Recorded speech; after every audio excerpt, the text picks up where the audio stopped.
just be, yeah, just for giving us a bit of your time. Just be really good just to, before you're shooting off, just tell us a little bit about, like, your fighters are over here, and obviously you've got a show July 19th. July the 19th, yep. yeah, so I'm obviously good friends, really good friends with John O'Brien at Champions Gym, Lanzarote. We absolutely love coming out here.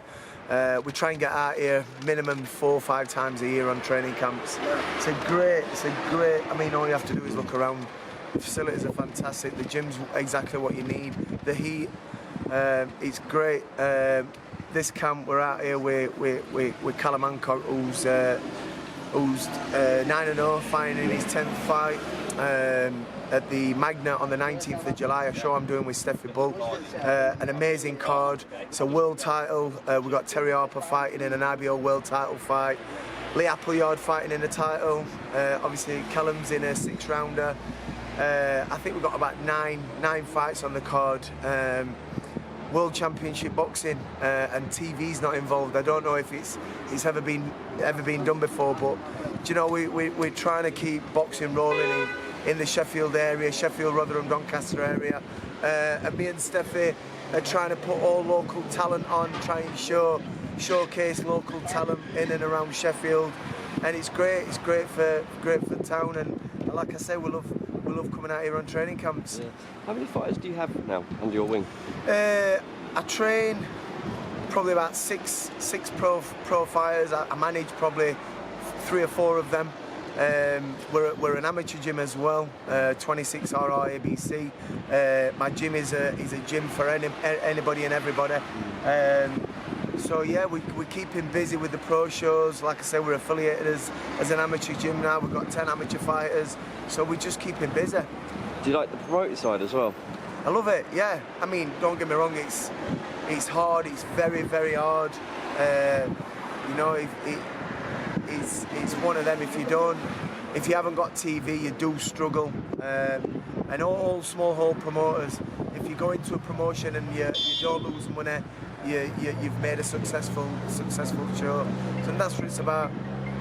I was going to say that obviously the small hall scene is obviously very difficult, because you know when you get, especially when you get your pull-outs and what have you. Has there ever been times where you think, you know what, I can't do this anymore? Oh, listen, it's part and parcel. You've just got to accept it when it happens, and hopefully it doesn't happen often. With this show, because of the magnitude of what a show it is, and a world title fight with an English title eliminator. These fighters crying to get on this kind of card. So it was only a week ago that the Magna themselves allocated us another, I think it was another 4 or 5 VIP tables when they did the seating plan. So we put it out there, and within 30 minutes we made another 2 fights on the show, because people just wanted to get on the card and get on the show. What the great shows what me and Steffi are putting on at the Magna. I mean, Steffi's doing fantastic with his shows at Doncaster Dome, and I think he's got one in a couple of weeks' time at the Donny Dome. He does them at Barnsley Metrodome. Steffi's a fantastic guy to work with, and you know, and we're putting on great shows. How do you find the promoting and the managing and training side? It must take up. Yeah, it's a long, hard job, but it's something I like enjoy doing. And I mean, if I didn't enjoy doing it, you know, it'd be so much more difficult. But it's something I love doing. It's a passion. I walked into Brendan Ingles' gym at 6 years old. I retired at 36. I did it for 30 years, and now I'm carrying on managing, training, and promoting.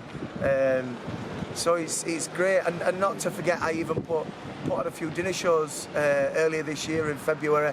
I put on a dinner show with Tyson Fury at the Magna. Yeah. We packed the place out. We had about 750 spectators just in awe and listening to Tyson on that stage. And when you looked around and you were looking at people, and it were like they were just mouths open, eyes open, and just in awe listening to Tyson's story and what he's been through, where he's been and where he is now. It's just a phenomenal story.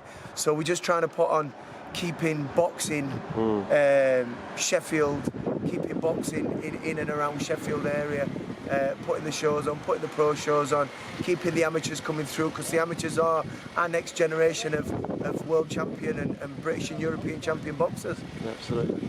In regards to your fighters, obviously you do promote your own shows, but is the plan to try and obviously build them up and maybe get them on a Matchroom or a BT? Listen, that's the show. I mean, that's the plan. I mean, Callum last year he boxed on the undercard of Kell Brook. Yeah, I've got Samo Mason, who's English champion, light welterweight English champion at the minute. He fights on a Steve Goodwin show on the 7th of September. At the York Hall, in a final eliminator. So if Sam defends his English title against Kay Prosper, wins that, he'll be fighting Robbie Davis Jr. later this year for the British title.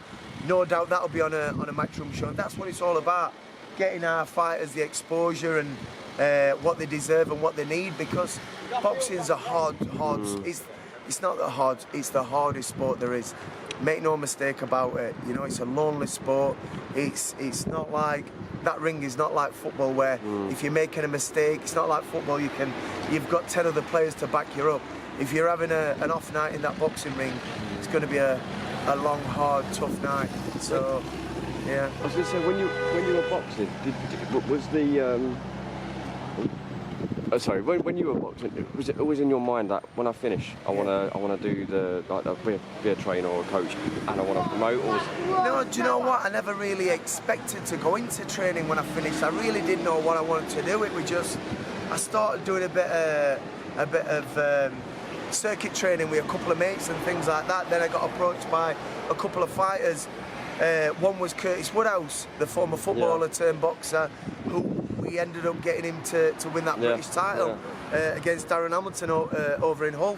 And then he just snowballed from there. I got my own gym in Sheffield. And it just snowballed from there. I'm now obviously managing, joint promoting with Steffi. Everything just snowballs from a bit of success. It just goes well. Yeah, absolutely. Well, thank you very much for giving some of your time today. Do you want to shout out social media and how people can get tickets to your show? Yeah, so they can contact the fighters direct for the show on the 19th of July at the Magna. Contact the fighters direct. Contact myself or Steffi Bull direct. But I can honestly say there's not many tickets left.